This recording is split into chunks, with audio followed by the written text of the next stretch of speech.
You shout aloud, but I can't hear a word you say. You shoot me down, but I won't fall.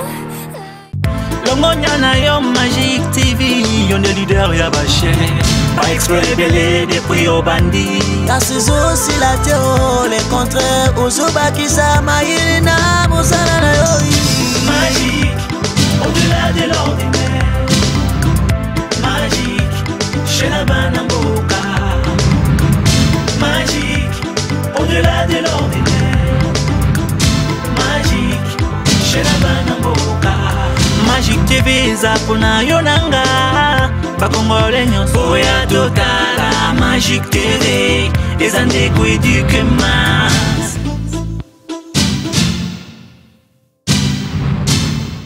Notre rédaction. Ok. Bonjour à tous. Tout ce qui existe. Pas seulement les ondes radio. Ça, c'est le bureau du notre coordonnateur. Il est là, mais on ne peut pas visiter. Ah oui, merci beaucoup. On est en train de grignoter un contrat avec eux. S'ils me donnent des petits grignotages. Obligé, là ça va. Ah ouais, on va grignoter. Obligé, ouais. Ok. Ouais, on est là. Ouais. Donc, je viendrai à votre émission. Ok, pas de souci. Les techniciens. Grignoter la technique. Ah ouais, plaisir. Tout le monde grignote. Ah ouais, ah ouais. SBCL est notre chef de la rédaction. Ah, enchanté chef. Ravi aussi de faire votre service. Les plaisirs. Magique, au-delà de l'ordinaire. Magique, chez la Banamboka. Magic TV zapona yonanga bakongole nyonso ya totala. Magic TV ezandeko éduque masse.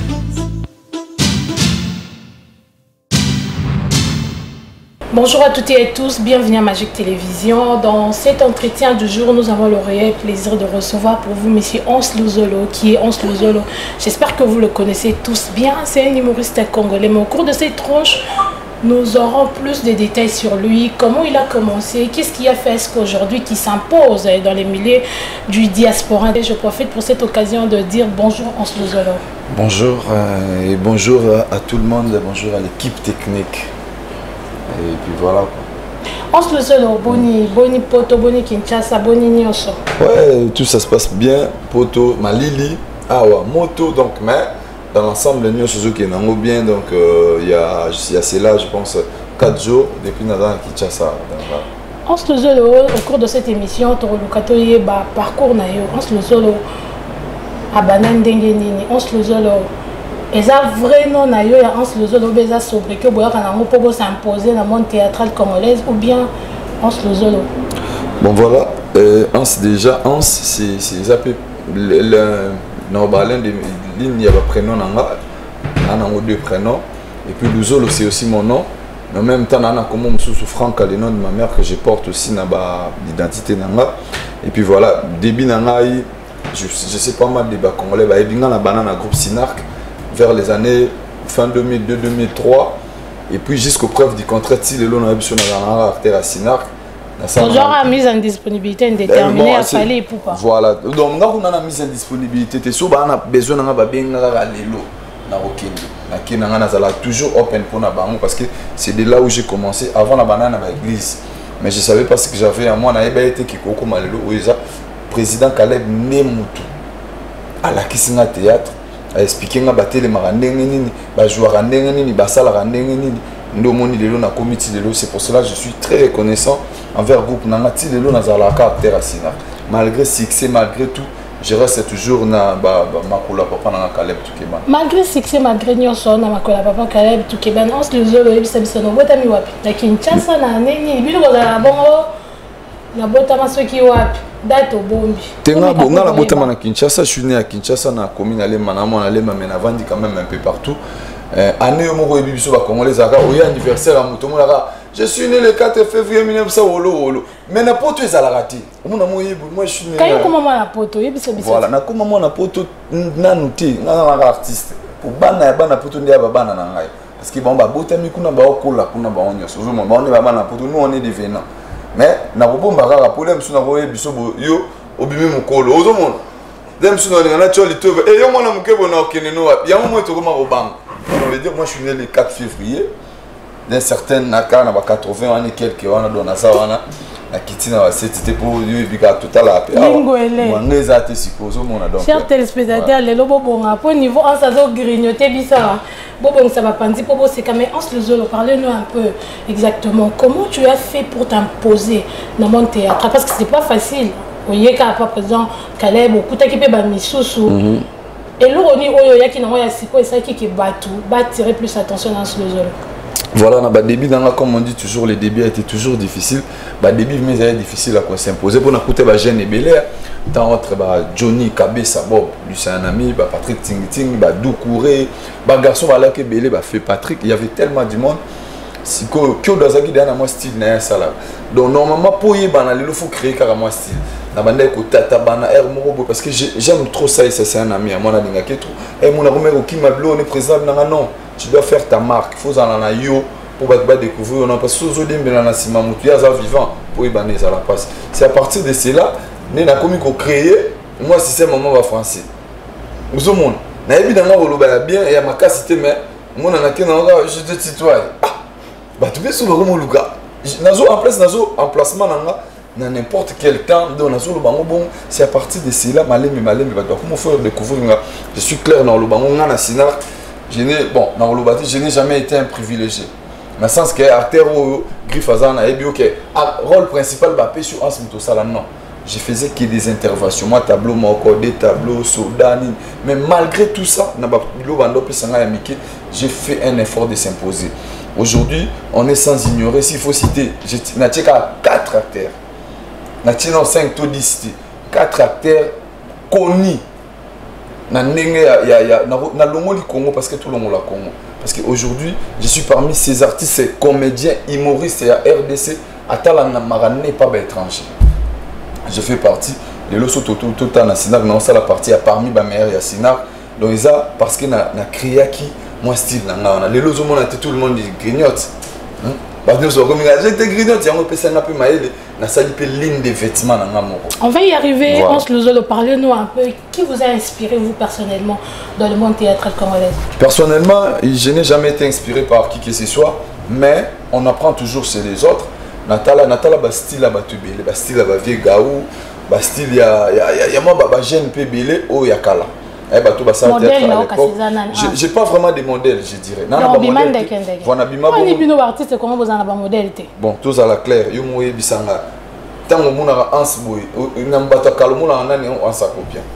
mais les lots, on est sans ignorer, zapper dans le théâtre, les lots monde. Même la Sina, je bénis l'Éternel, je me suis dit, ah, gloire à Dieu. Et là, on a eu un les botti ban là. On a commis dans groupe nous sommes notaliga petit moi. Toi je vais te noter la voilà. Vous avez compris l'idéologie. Donc voilà. Merci Ons Luzolo. Actuellement Ons Luzolo vit en dehors du pays, précisément en Belgique. En Belgique, oui. Est-ce que cela a été facile pour vous de vous imposer dans le milieu qui n'est pas le vôtre? Oui, c'était difficile. J'ai dit tout un début Zara difficile dans tout le monde est bandé. Là, c'était pas facile de quitter. Moi, j'étais déjà autonome dans un Kinshasa. Donc j'habitais chez moi, j'avais mes gens, j'allais à Batunanga. Déjà, ici j'étais posé. En partant en Europe, donc au long moins autonomie, au commissaire au droit moi, mais aux papa déjà. Donc il faut frère Nayo, à sa charge Nayo, il faut n'amayer de toute façon il faut les sous des faux anguipés moi pantalon boy. Donc c'était difficile. Et j'ai dit paix à l'âme de mon frère Marcelin, il a été tout pour moi, il a été beaucoup pour moi. J'ai perdu mon frère Yamakila. A fait le 21 parce qu'il n'a pas commis là bon il n'a commis pas hier après bon gloire après il pas naïe azay tout pour nanga tous à l'année tout au là tana kamaka munyoso Dieu a voulu reprendre les lots au monde belé ba bien en Fantomas il y a théâtre parce que comme moi on m'a tapé ça c'est mon frère j'étais chez lui à la qui s'en a qui a commis le roi papa mais azalé qui par rapport à pourquoi le nom de Fantomas pourquoi à un certain moment oui je te dis moi personnellement et ça a un plaisir dans que place mon avant normal na ye na place mon avant na lepen obi non ba ngulu ya kapela so na so ti lelo non akenda oli yangote tous les voyages que j'ai fait sur plus de 8 voyages na yaka maintenant na kenda na te pourquoi na koyeba na so kika place embriema mais des fois na linga na sala sur Facebook moko boye ezala yanga na solula na batumo batuka ba yebi kezanga mais mokile baté kezanga na beteli frère na nga ko ando gérer ba compte na bon voilà non c'est le Facebook moko Fantomas du théâtre Fantomas wana na combien na ngamo ba membre famille tout sur la entre nous après ba komo timbela ngo ba komo tunda ba passer à partir de cela ba nous ba komiga Fantomas c'est par là comme Fantomas c'est à Kotika c'était un peu ça donc qui veut dire je voulais me mon bonami bata ma pour ils ont vraiment mon boulot. On se le dit merci parlons de grignotage idée est là que on ndenge nini au vandika bobu bonando crémo babilo on a moi ba ministre Miki tout ça là idée ngo e utaki wapi.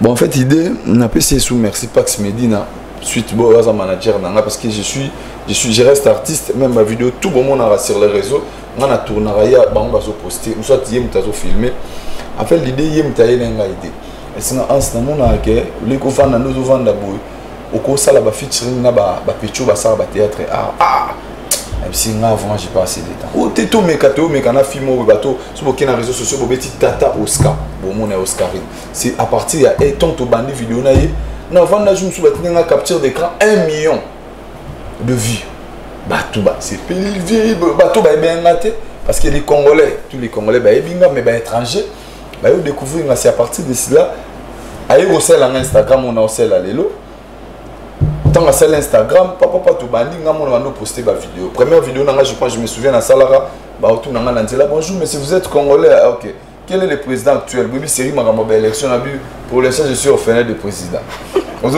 donc je grignote à partir à Wanande tout a commencé mais je te dis c'était difficile pour nanga parce que j'ai mélangé au même temps parce que en Europe j'ai travaillé et avec ça si on a sisi musala na kesa ba vidéo on a to bandi malembe ma d'autres bandi mala des abonnés 3 4 5 ti le l'autre on a 100 000 abonnés sur Instagram 100 000 sur Instagram plus de 100 000 sur page Facebook donc c'était comme ça to bana malembe je dirais aussi merci à toutes ba petite nabso tout et ba botama kuna tout ça là na ba collaboration parce que eux aussi m'ont donné la force parce qu'ils sont très suivis na niveau Europe les lots tout à la plupart des étrangers c'est grâce aussi à eux donc c'est qui vraiment difficile mais le quoi tout ça pour ça tout ça là si mon a dit bon tout roti gara na grignotage boité na meka vidéo mon ami bon s'il vous plaît so batu bolinga je veux que tout le monde a conjugué les verbes grignoter à tous les temps na lemba ba vidéo na sur téléphone et placard mon amutu na Australie je grignote l'appel je grignote de l'eau mutu na kata piscine je grignote des piscines donc batu batindela yango na ba maman mikolo je grignote des causeries avec ma fille donc c'est à partir d'un amoni non le bélo mon jour on est dans succès on a aussi la ligne de vêtements tout comme la ligne de vêtements on se disait le ressortissant il y a un groupe il y a un théâtre ressortissant Sinarc mais Sinarc fait partie d'un théâtre congolais on se disait le excusez-moi, je dois te poser cette question parce que théâtre n'est en vie, non. Les lots théâtre congolais sont un peu négligés, pas assez considérés. Quelles sont les causes qui font que le théâtre n'a pas à considérer tel quoi je ne veux pas citer Mboka Moussousou. Au moment où nous sommes ça, pourquoi il y a un peu trop bas? Oui, ça politique culturelle. Nous avons un biseau, ils sont surtout sans ignorer qu'ils tirent un biseau à mouvement moi, Bafaïza Makassi. Les artistes même chez nous là-bas, alors le moment chez nous parce qu'ils ont des impacts dans la Belgique, les artistes ont des subsides et puis moi je suis affilié, je suis membre à la SABAM, Société des droits d'auteur belge. On a affilié, parce que oui, ma maman on ça. Tu dois habiter où? Tu vois dans le sens que l'artiste c'est dans la base on va pas ça mon valeur. Valeur artiste ah oui bah là sur va pour faire si ça dans les boules na cercle. Donc, sur les artistes dans le Congo. Il y a un photo boyé, bon là, tu as des lunettes, bon quand il va photo, bah moi on a qui doit qui coller là, pendant qu'il y a un bébé là. Bon là c'est preuve. Lunettes là, j'ai coupé la c'est preuve. Maman, JB Mokalimba, oyo biloko nani qui paye ayo. Crédit alors là, ce temps vous allez besoin au moment raté. Maman, moi aujourd'hui, nabi tout le monde là, il faut se prendre en charge. Les autres temps nous avons ça, fait temps nous avons il faut à venir à Banizalo. Moi je pensais à cela par rapport à tout ce que j'ai voyé. Artiste à Béli, à l'équipe de la télévision, on a bassé Sanga, on a bassé la boue. On a pu faire un accord, sans effet. On ne peut pas en commenter. je suis commencé à organiser. Les longs de tout est mis dans le plateau. Ah, l'imbissama na ibisa. Soka ah na oki vertige to ngungi ya kwanzinga nazongi na ngai. Ozomo. Soka na oki ga moi malaise mo boy kominga moi genre. Nazio avion nazongi. Même na salle d'assurance vie OK. So nazu likama partout dans Ozongo. Il faut bazongi sana na Belgique. Pourquoi je voyais comment les choses s'est passées et vous verrez jamais jour mort tenga ans na baby. Membre de la famille n'a trouvé Chalabon à l'équipe, tout cotiser pour ça la jamais. Pourquoi Nazaki Mayele, il y a oublié Bakobongisalobi à partir à l'élo. Vous comprenez? Le temps dans le politique qui tirait gouvernement qui parle artiste, tous ans la budget mobilisé, tous ans la salle à spectacle, tous ans la subsidité, mais le coin de l'ennemi à la rue au mat. Mais ça, le gouvernement congolais. J'ai pas de message au récemment.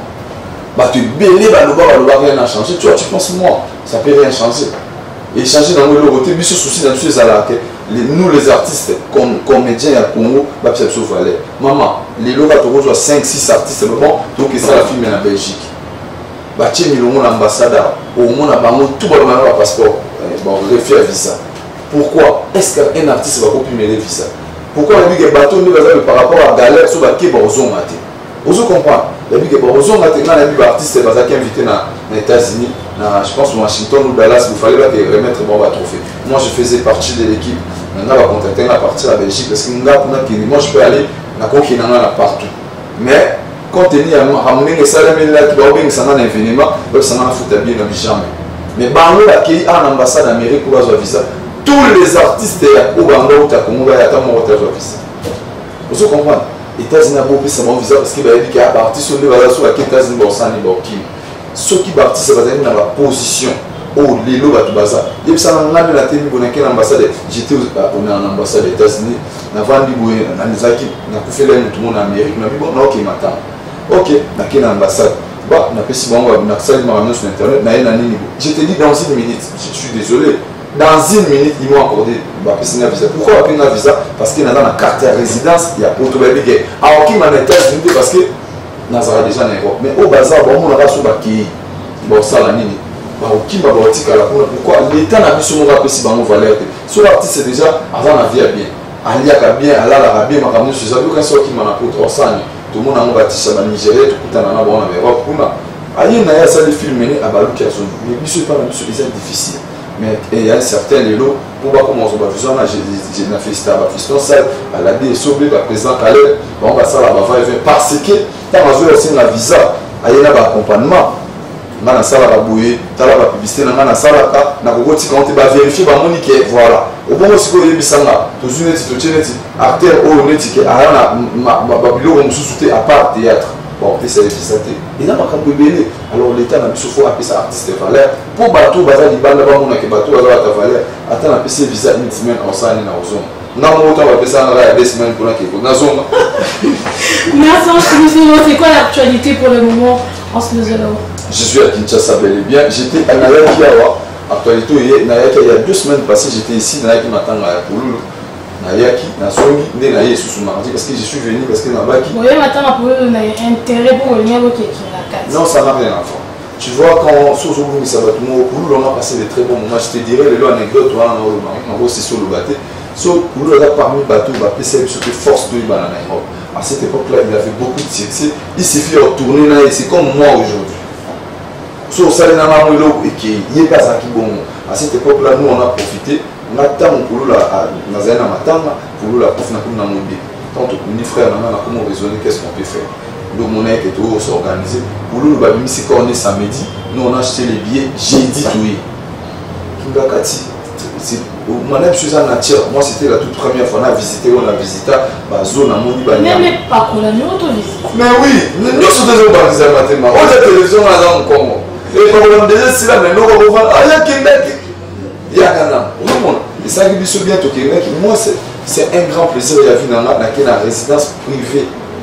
Il y a un président honoraire, le prêtre qui est pointe. Oh Seigneur, on a l'information. C'était un grand plaisir, on a pris le temps, on a discuté avec maman dans leur maison. C'était très bien pour tout le bilan.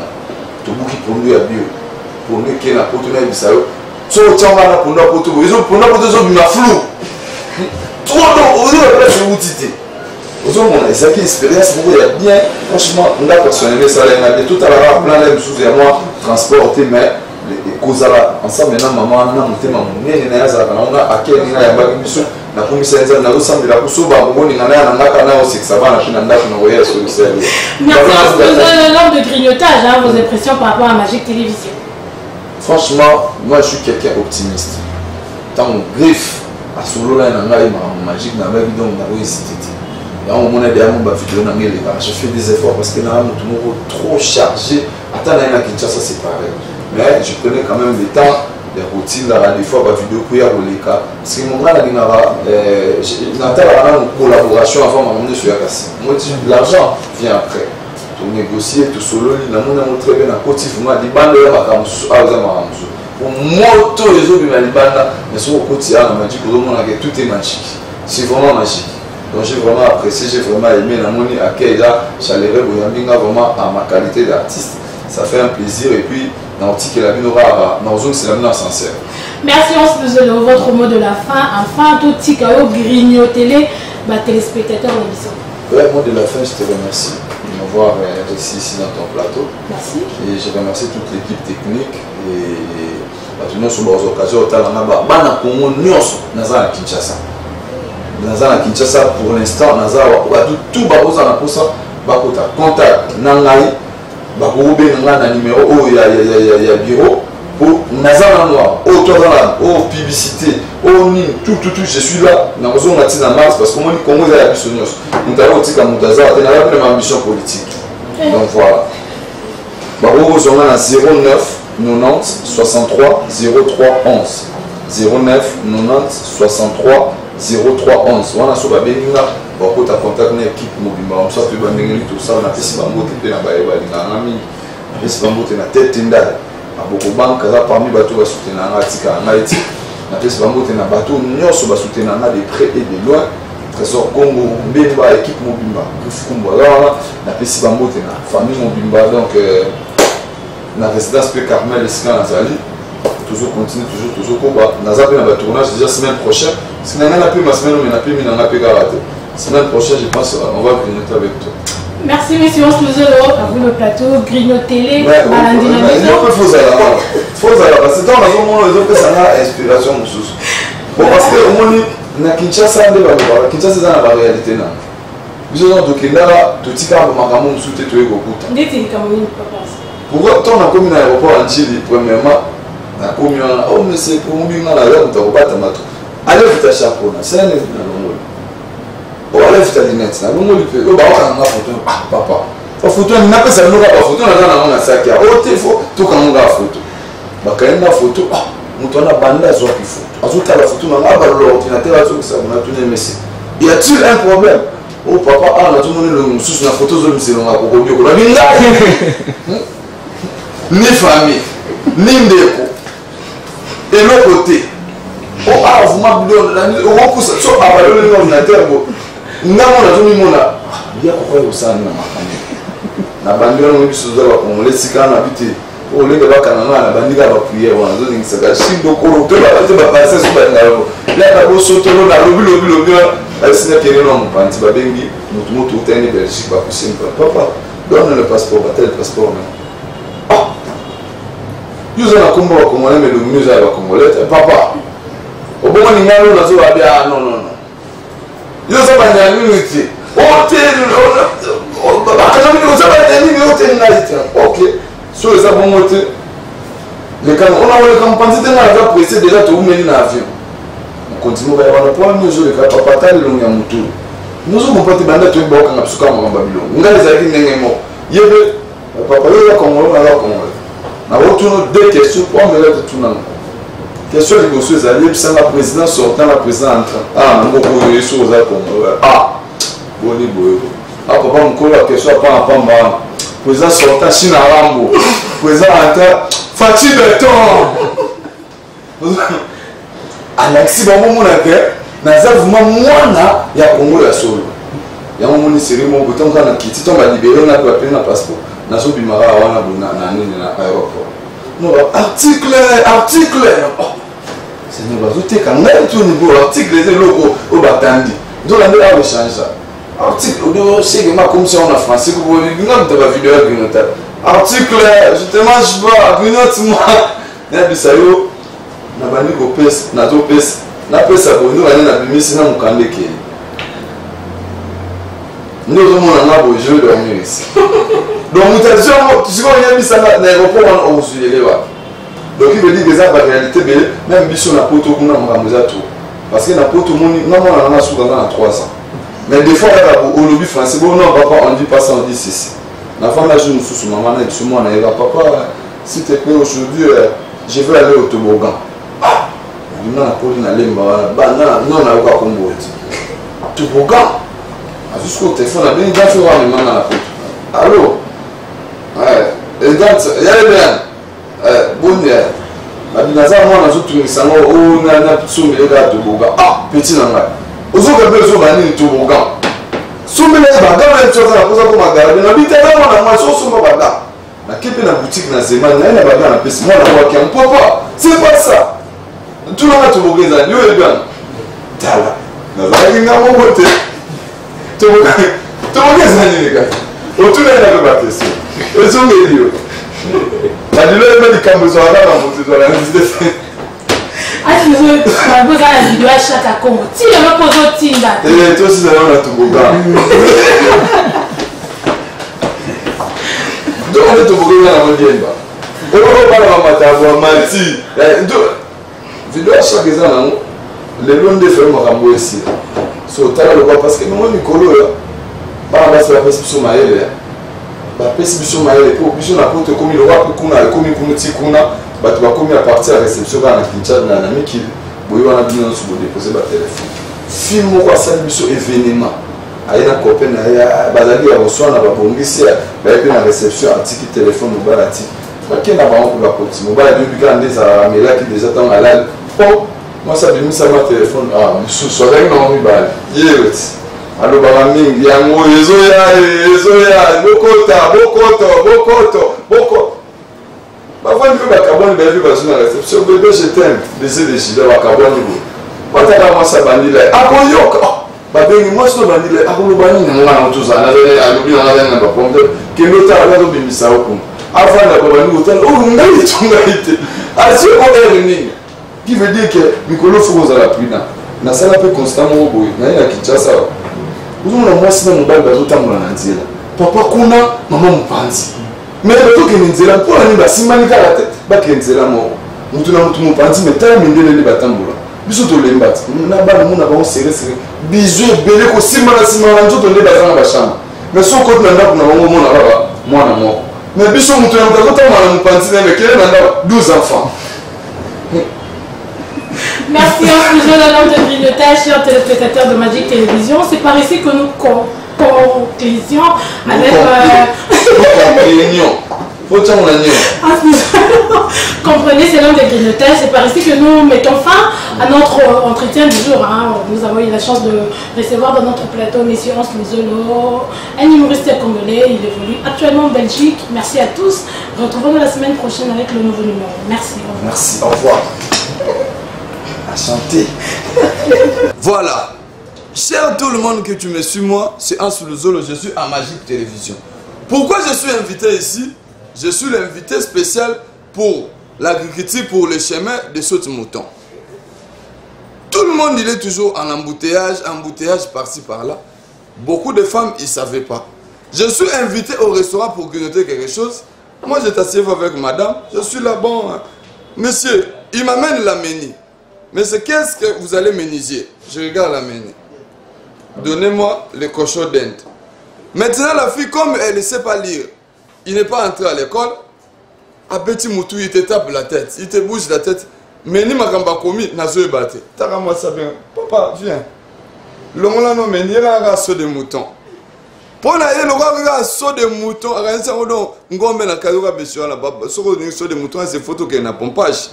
Pour qu'il y a kuna ndeza maya mbongo na ya mnina biye. Loko za mbongo pomme ezate. Bon salon ka boya na ah. C'est pour cela il faut beaucoup se documenter. Ya moment on a toujours biso toza ba musique lelo fali a gagner vie na na luketo. Gagner vie na aussi kama kambezo ken bata so de mouton va gagner na so de fali lelo akoma likamuki au mona rab. même nanda kuna zotika mbonga kolamba nanga ketchup chibambalo zwa 20 wansela nga pondo limbondo donc et comment vine nyoso agana la oketo yango moni bourron pelata nga ya quartier la tête sika bazaki gotuna moi mobalo soka zobino mona azokoningisa azobina azolobaloba bazotuna bourron ezalaka nini nzokande chaza ko bina ko yimayima nde bande ko maltraiter ba on a quartier la tête ya omoni bourron za soka kitibo azoloba yo kofi au vandit mama lia bo vandit bo komisa bourron zoba na bino bourron akomi makapu na bine la bino bino bo sala ka mbongo mukolo ezali bo ko mako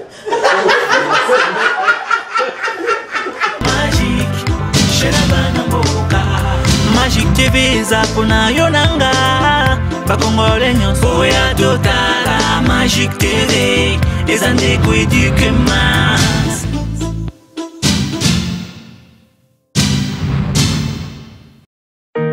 You shout aloud, but I can't hear a word you say. Shoot me down.